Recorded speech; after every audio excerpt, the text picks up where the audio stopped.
हर शख्स के हिस्से में, हर शख्स के हिस्से में मेरे नबी पाक ने इज्जत लिखी।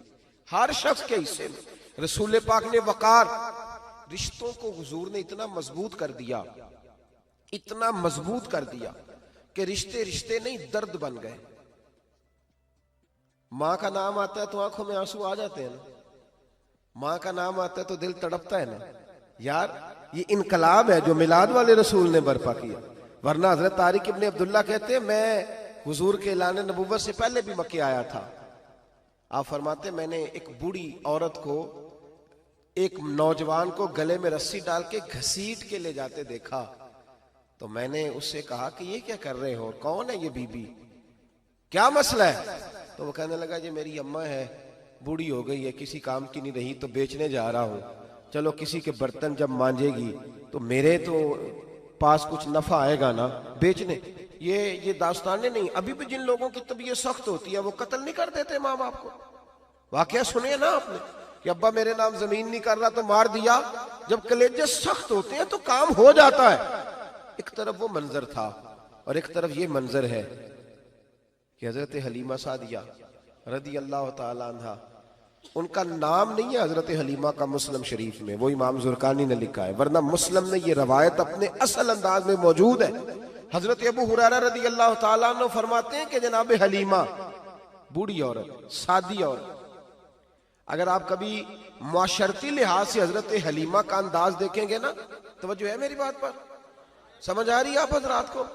जो हमारा मुआशरती माहौल है ना, मुआशरती माहौल, तो हजरत हलीमा सादिया रदी अल्लाह ताला अन्हा की हैसियत आज के मुआशरे में अगर देखी जाए तो एक आया, बच्चों को पालने वाली आया नहीं होती, वो आया थी। स्कूल में एक आया होती है, जब बच्चा छोटे हमारे प्राइवेट स्कूल्स में बच्चे जाते हैं तो औरत संभालती है, दूध डाल देती है, कई दफा फीडर भी पिला देती है। बच्चा अगर पखाना पेशाब करता है तो खिदमत करती। ये औरतें उस जमाने में छोटे बच्चे ले जाती थी, पाला करती। तू बता ना, दाई की, आया की, मैं मिसाल दे रहा हूं। और नर्स की क्या हैसियत है मुआशरे में। और हजरत हलीमा सादिया जब नबी पाक को वापस लेके आई थी तो चलो कुछ नहीं, लेकिन कुछ ना कुछ मुआवजा भी उन्हें हजरत अब्दुल मुत्तलिब ने अता किया था। जनाब आमना ने उन्हें कुछ, एक माना यह भी हो सकता था कि पैसे दे के ये काम कराया, माना हो सकता था। आज जो घर में अम्मा बर्तन धोती है उसकी क्या हैसियत होती है? वो तो बेचारी जिन बर्तनों को धो के हमें देती है, बाद में उन्हीं बर्तनों में हम उन्हें खाना खाने की इजाजत नहीं देते। लेकिन मेरे रसूल पाक ने रिश्तों को इज्जत दे दी, इस तरह की इज्जत दी, इस तरह की इज्जत दी कि जनाब हलीमा मस्जिद नबी का दरवाजा गुजरी ही थी कि हजरत अबू हुरैरा फरमाते हैं नबी पाक मिंबर पर उठ के खड़े हो गए।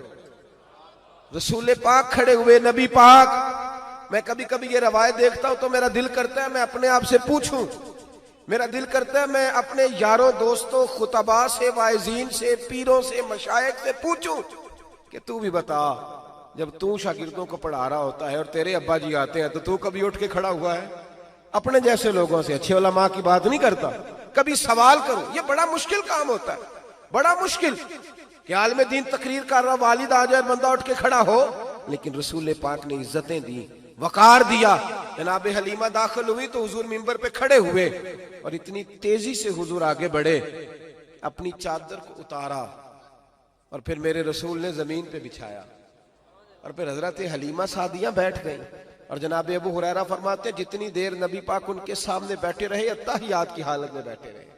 हुजूर ने रिश्तों को वो वकार दिया, वो हुस्न दिया कि रिश्ते दर्द बन गए हैं। अब माँ का नाम दिल में बाद में आता है, जुबान में बाद में आता है, आंसू पहले आते हैं। अब माँ का रिश्ता एक वकार है, एक हुस्न। अल-हावी लिल फतावा में इमाम जलालुद्दीन सयूती रहमतुल्लाह लिखा है, फतेह मक्का के बाद ना कमाल हो गया, वराईत अन्नास यदखुलून फी दीनिल्लाहि अफवाजा, फौजों की फौजें दीन में आ गई। एक जमाना तन्हाइयों का होता है, एक उरूज का होता है। उरूज के जमाने में बड़े ताल्लुक, बड़े रश, बड़ी बातें। अब हाल ये था फतेह मक्का के बाद के पहले तो एक आध आदमी कलमा पढ़ता था, फौजों की फौजें आती। एक दिन ना नबी पाक नमाज पढ़ाने आए मस्जिद में। मेरे नबी पाक सल्लल्लाहु अलैहि वसल्लम जब मस्जिद में आए तो मस्जिद खचा खच भरी हुई, गलियां भी भरी, 10,000 के करीब लोग मदीने में जमा है। हुजूर के पीछे नमाज पढ़ने के लिए। पढ़िए सल्लल्लाहु अलैहि वसल्लम। नबी पाक सल्लल्लाहु अलैहि वसल्लम तशरीफ लाए ना, जैसे ही मस्जिद में दाखिल हुए तो 10,000 का मजमा उठ के खड़ा हो गया।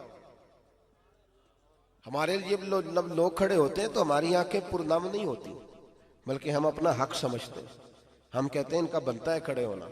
हालांकि भाई दुनिया सब के लिए खड़ी नहीं होती। जब कोई खड़ा हो ना तो नजर झुक जानी चाहिए और तेरे दिल में ख्याल आना चाहिए कि या अल्लाह मुझ पे रहम ही रखना, ऐ अल्लाह मेरी पर्दा पोशी करना, या अल्लाह ये तेरी दी हुई इज्जत है, मेहरबानी कर, खुफिया तदबीर से महफूज फरमा।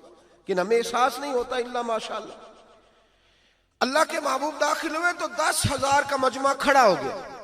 10,000 आदमी खड़ा हो तो एक कैफ बनता है। तो मेरे जैसा आदमी तो वेस्टकोट सीधी करने लग जाता है ना कि बड़ी शान है जनाब, कॉलर ठीक कर लो, दस्तार सीधी कर लो, क्या बात। इतने लोग भी कभी किसी के गाड़े के पीछे भागे। लेकिन नबी पाक का अंदाज क्या था? रसूल पाक की आंखों में आंसू आ गए।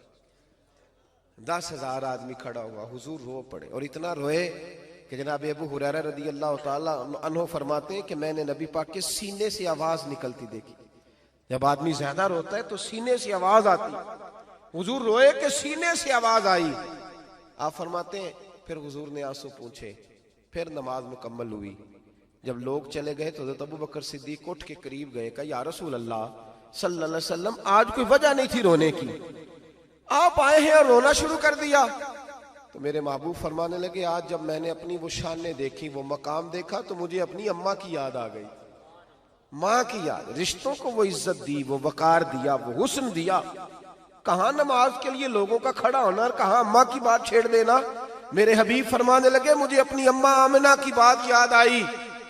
मेरी माँ ने तो वो दौर देखा था जब वजूद पे कपड़े भी पूरे नहीं थे, दिल करता था आज अम्मा मौजूद होती, मैं नमाज पढ़ाने आता, अल्लाहु अकबर कह के नियत बांधता, सुभानक अल्लाह के बाद सूरह फातिहा पढ़ता और सूरह फातिहा मुकम्मल पढ़ लेता कि मेरी अम्मा अम्ना को कोई काम याद आता।